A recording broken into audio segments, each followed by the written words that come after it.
le monde, j'espère que ça va bien. Catherine Chamberlain, propriétaire du Studio Kinéo Fitness. Donc, nous sommes rendus à la capsule de la semaine. Oui, ce sera une capsule de piloting, une capsule axée sur la technique. Un élément très important qui me tient beaucoup à cœur dans la technique du piloting, c'est qu'il n'y a pas de saut. Donc, les sauts sont à prohiber. En piloting, c'est un entraînement qui est de faible impact. En anglais, on dit low impact. Donc, il n'y a pas de saut. Donc, c'est vraiment un entraînement qui peut être bien pour les gens qui ont mal, par exemple, dans les genoux, qui ont mal dans le dos. Et oui, mesdames, pour celles qui ont des descentes de vessie aussi, c'est un entraînement qui peut être vraiment bénéfique pour vous. Et pour tous les autres aussi, là, mais justement, pour ceux qui ont des problèmes un petit peu plus spécifiques, ça peut être très bien. Donc, je vais vous montrer un exemple de mouvement en piloting qui pourrait être interprété avec un saut, mais qui ne l'est pas. Donc, c'est le shuffle. Donc, c'est un exercice qu'on retrouve souvent dans les blocs de boxe.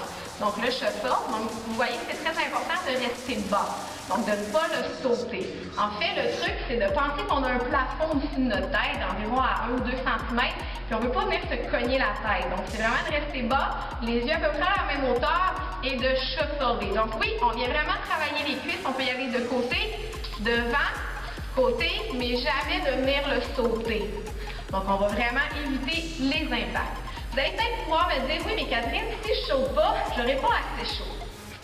C'est faux. Parce que lorsqu'on ne saute pas, on vient vraiment travailler sa technique en piloting, donc les abdos contractés, donc engagés. On fait vraiment attention à l'alignement, à la vitesse d'exécution de la boxe, donc on pense vraiment plus à bien exécuter ces mouvements. Par exemple, un mouvement en boxe qu'on peut faire, c'est le mouvement du ballon. Voilà, donc c'est vraiment très important de ne pas le sauter, mais bien de rester focus sur son entraînement, sur sa technique, et c'est la technique qui va faire en sorte qu'on va vraiment avoir chaud. Et croyez-moi, vous avez très chaud même sans saut. Alors la prochaine fois que vous êtes dans un cours de piloting, pensez vraiment à focuser sur votre technique et à ne pas faire de saut, vous allez vraiment avoir les résultats. Plein de bisous, je vous remercie, bonne journée!